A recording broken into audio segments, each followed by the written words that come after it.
भैया हम भोजपुरी गायक राजा भोजपुरिया आप तमाम भोजपुरिया श्रोता समाज के गोड़ छुके आप सबके प्रणाम करतनी, आशीर्वाद की प्रतीक्षा बा भैया। आई देखी सावन के पावन महीना में गौरा जी एक देखी भोलेनाथ से कैसे शिकायत करतरी। कवि के भाव बा देखिए हमारे विनय बेलाउर भैया कौना भाव में कहतनी, देखिए गीत के माध्यम से आप सबके बतावतनी।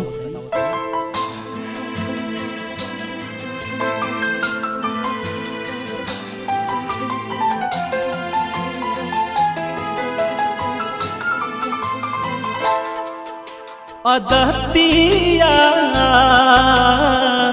हमसे अब न सहाई, अदतिया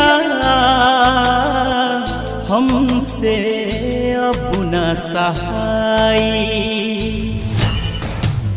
बतिया के मानी हे भोले दानी, बतिया के मानी हे भोले दानी, एही में बाटे भलाई।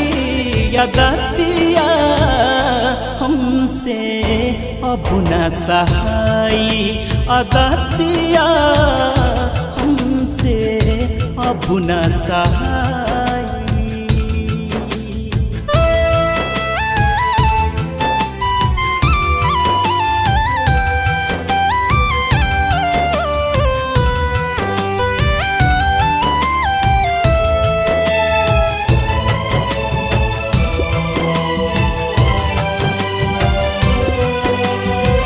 मिले कवन मेवा ए जी महादेवा, गांजा भंगिया मेरा ओ।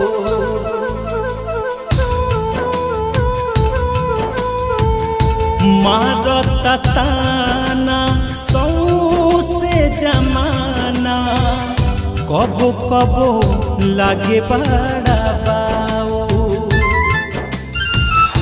कुछ ना बुझाता जगत के दाता, कुछ ना बुझाता जगत के दाता, होता हमार जग हसाई। अदतिया हमसे अब न सहाई, अदतिया हमसे अब न सहाई।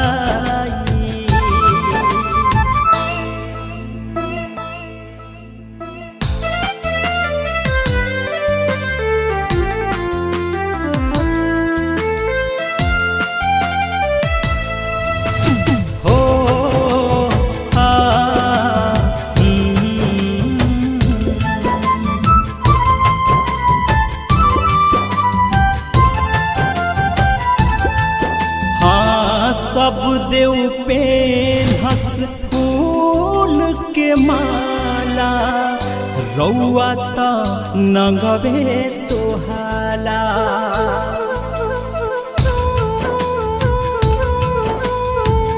करम में नइखे महल अटारी, हमके नहीं बुझाला।